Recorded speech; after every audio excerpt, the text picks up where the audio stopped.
अगर आप भी चाहते हैं ऊषा रिकॉर्ड के ऑडियो वीडियो सबसे पहले आप तक पहुंचे तो रेड कलर के बटन दबाकर सब्सक्राइब करें और बेल आइकन दबाना ना भूलें।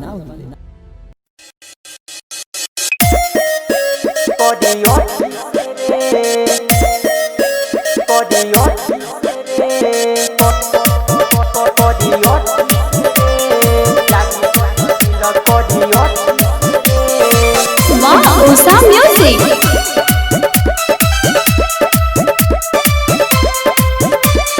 जाती रही हम पटना, हमारा संगे हो गईल घटना। पढ़ जाती रही हम पटना, हमारा संगे हो गईल घटना।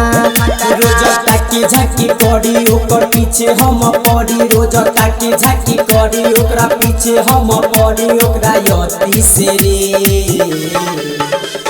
बांधिया दे मुहैया अपन पट्टी से रे, लागी गइल दिल करी लाठी से रे। बांधिया दे मुहैया अपन पट्टी से रे, लागी गइल दिल करी लाठी से रे।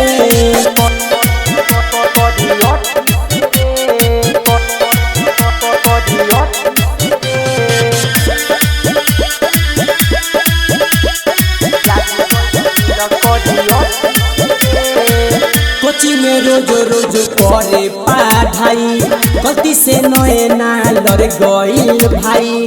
जहाँ जात बानी सभे बेटा ला जवाई, कहाँ से लेनी हम के पटाई। रे भाई सुना, कोचिंग में रोज रोज करे पढ़ाई, गलती से नए ना लड़ गईल भाई। जहाँ जात बानी सभे देता ला जवाई, कहाँ से लेनी हम के पटाई। अब करब नहीं अब पता मिली गइल सब, लब करब नहीं अब पता मिली गइल सब। ओकरा सखी से रे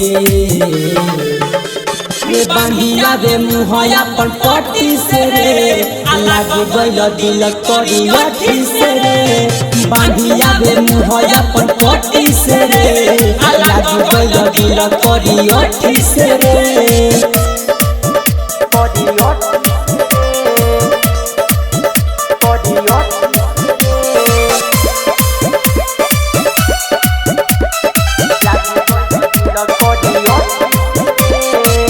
यकीनी भइल नहीं लगे हम गईनी, नित्य सकेला के चक्कर लगैनी।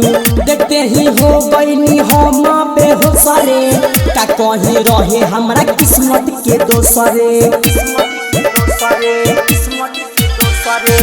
यकीन भइल नहीं लगे हम गईनी, नित्य सकेला के चक्कर लगैनी।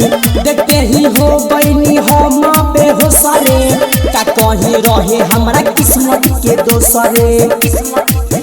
सुनो विकास भाई पीछा कैसे छोड़ाई, सुनो विकास भाई पीछा कैसे छोड़ाई। ओह भट्टी से रे बांधिया दे मुहैया अपन पट्टी से रे, लागी गइल दिल करी लाठी से रे। बांधिया दे मुहैया अपन पट्टी से रे, लागी गइल दिल करी लाठी से रे।